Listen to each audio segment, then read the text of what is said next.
Hi, how are you? I'm sorry about that part in the beginning. I don't know why I did that. I got ADD or something. My rabbit's chewing something up. Welcome back to the channel. If you're not a subscriber, then simply welcome to the channel. All right, so today we're going to talk about denim, right? If you're getting into raw denim, raw selvage denim specifically has been on the rise, I guess, in popularity over the last, let's say, a few years, maybe last 3, 4 years, I think. And honestly, it's always been like a niche thing. Like it never went out of style. But with skinny jeans and stuff like that, and then wide leg pants coming into play, it kind of got skipped over until they realized, oh, you can make wide jeans out of selvage indigo. I'm not going to talk about a bunch of like micro trends and styles relating to raw denim. I'm going to tell you guys three crucial things that I needed to know when I first started getting raw denim years ago. I think I started with a gray Naked and Famous pair. If I even have a picture of that, I'll put it up. If not, and then I had a pair of APC Petite Standards in raw denim, Japanese selvage, of course. And then I ended up selling those because I got really into skinny jeans. But now I'm back full circle buying raw denim again because I think I've always liked it. And if you like it, there are a couple of things that you need to know before getting into it. Of course, I do want to tell you that this is a lot of work. Definitely like, subscribe, comment, and stuff because it took me years to get all of this information. I'm compiling it in a video for you so you can be lazy and still enjoy the hobby. All right, long story short, here's my little list of three things you gotta know. All right, number one, don't tailor your denim yet. Don't tailor it yet. Okay, you can tailor it. I want you to tailor it. As a matter of fact, I think that you should tailor every pair of pants to your specifications if you never intend on selling them. If you never feel like you're gonna get rid of them, tailor them perfectly to your body. But with raw denim, there's something you have to understand or consider, or both. So what you need to do is you need to take your measurements of your denim first and buy the right size. Take a pair of jeans that you've already worn for like a year, 2 years, 3 years. They fit perfect. You've washed them 100 times or whatever. Maybe they're vintage and already like pre-washed when you got them. And then measure that waist and then measure your actual waist around and then cut that measurement in half. So when you lay your denim flat, it should be roughly around half the size of your waist around. So your laid flat measurements. I'm not gonna show you mine, it's embarrassing, but I will say that you need to buy something close to that. I would say with raw denim, definitely go about half an inch to an inch bigger in the waist because as a lot of raw denim brands would recommend, you should buy them loose because they will shrink to fit. As you're living your life in your denim, they will stretch out a little bit and mold to your body. However, they will also shrink in the wash. Now, they will stretch back out after you've washed them. I'd say after your second wash, but they will permanently be a little bit smaller and shorter, which is normally a good thing. They will probably fit mostly perfect after that. However, you do have to be very precise in the brand and the type of denim that you're buying. I'll talk a little bit more about that later. But if you go get them chopped up at a tailor, taken in at the waist, hemmed, or just tapered or whatever, made them skinnier or whatever, right? You're not necessarily gonna get the desired fit. It is gonna shrink, and it's gonna shrink with that tailoring, if that makes sense. It'll be a little bit shorter, and so that hem that was perfect might be looking like a high water or an unintentional crop. And that waist taken in may just fit a little too tight and sort of dig into your waist. It may still stretch, but a lot of tailors use synthetic threads because they're strong, and sometimes that kind of prevents any natural stretch or looseness that denim may have. And raw denim is already insanely stiff when you first get it. Just real quick, if you don't know what raw denim is, I think it's a good time to explain that it's just unwashed, untreated denim. There's no laser engraved distressing, there's no hand distressing, and all that work that you would need to do to make it look like a vintage beat up pair of like raggedy jeans, holes in them, repairs, all that stuff. You have to do all that work yourself. And the end result is pretty sick. People do like fade competitions. And honestly, that's part of the fun of buying raw denim, is like one of the big reasons. In selvage, of course, not all raw denim is selvage and not all selvage is raw. However, selvage is just an ID line at the end of the denim bolt, which pretty much just says, hey, we've run out of fabric, and it's locked into itself at the end. If you see the structure of the denim, it's woven kind of like a basket, I guess, And at the very top of it, there's a loop that goes over every horizontal thread in a vertical pattern. And that's, your weft, I think. I'll actually put the little thing. I always get the weft confused with the other. I'll put it on screen, all right? I'm not going to try that. It is early and my brain is fogged up right now. But that's just to prevent it from fraying. If you cut your jeans, you'll notice that the lines going up and down, the vertical lines, are actually just kind of loose, honestly, because you cut that little piece off that locks it in. Maybe I'll draw a picture for you. But anyways, that's what selvage is. Just a really old school way of making denim.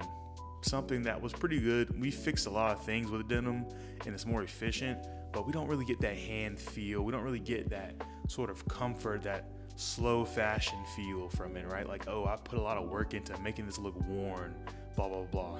But I don't want to go too far into that direction yet, because the main takeaway here is definitely don't tailor your denim first. Wear it, wash it. Maybe people recommend do a soak in the bathtub and then machine wash it after your next 100 wears or whatever, and then tailor it. It's a long process, but I think that's how you're gonna get your optimal fit, honestly. If you wanna keep these jeans forever, that's what you should do, I think. It's slow fashion, not fast fashion. Number 2, there's tiers to it, right? There's levels to it. You don't necessarily need to go crazy with the denim. It's already kind of expensive, sometimes prohibitively expensive. And there's, like I said, levels to it. There's levels to everything. With Japanese raw denim specifically, I feel like you can get a really cool decked out pair like my Rick Owens Geth pair.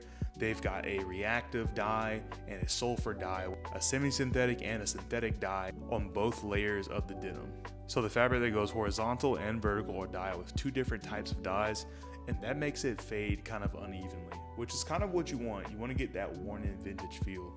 Also, I think you are paying for a lot of the shape and the design of the garment. These are made in Okayama Prefecture in Japan. I think I pronounced that right. And I believe they did use vintage shuttle looms on it, which a lot of denim, that raw denim specifically, is going to be made on vintage shuttle looms, which means it's super old, like literally vintage machine. But literally it's made on vintage machines, and sometimes the parts break and you have to buy other machines to like use it for parts, or maybe they would just have to kind of like make a part for the machine. It's kind of a pain in the butt, and so most raw denim batches are relatively small, honestly, because there aren't very many machines operational in the world still. That's going to drive the price up as well. Now these Ricks are like, God forbid I say, like almost $1,000, but you know what I'm saying? I don't think you need to go that far. I actually have a pair of denim jeans and they fit fantastic. I actually love them. They're one of my favorite jeans right now. And I think that honestly, the regular 1947 fit Levi's is the perfect model for a pair of jeans for me. And there's different levels to Levi's too. And there's also different eras and fits of Levi's. So definitely go find your version. Just a quick tip, all denim brands are gonna do is just honestly just copy some version of Levi's, and Japanese selvage denim brands specifically will just pick an era and a shape and sort of like go crazy with like a few of those. And they might introduce some like kind of whimsical aspects or fun details, mostly because they want to change the back pocket and the back tab and the back pocket design and the leather patch, because Levi's will super like sue you over that. Like they do it all the time, which fair enough. But those denim jeans are a pair of $240 after tax jeans, $225 on the rack. And I think that's probably where you want to be. But I would say the sweet spot is probably in the $320 to $360 range. I would say that that's where you want to be more often than not. I think that's the sweet spot because you do get a lot of different types of denim and some really cool, details, like my sugarcane Okinawas. They're made of half sugarcane, half cotton.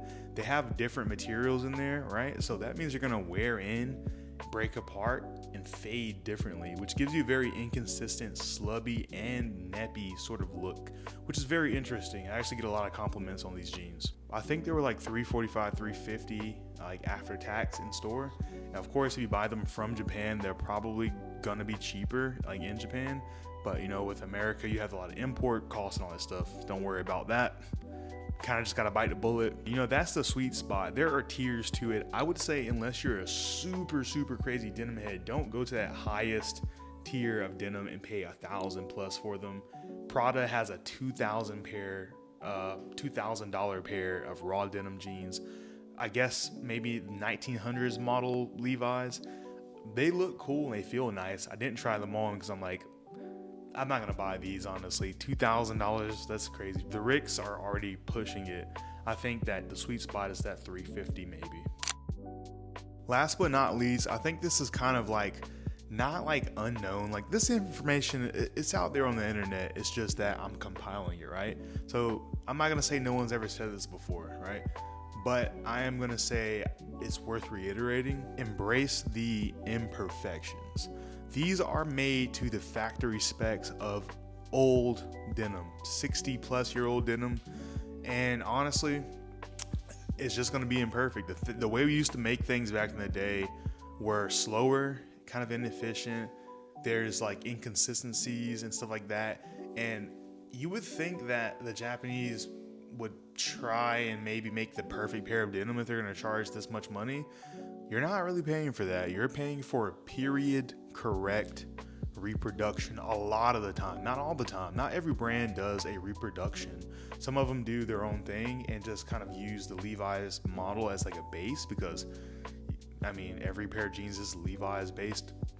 They kind of invented jeans. But the imperfections, the threads that come apart here and there, the stitching, all that is just supposed to be period correct. I've had a lot of Japanese clothes in my life, and I still have a good bit.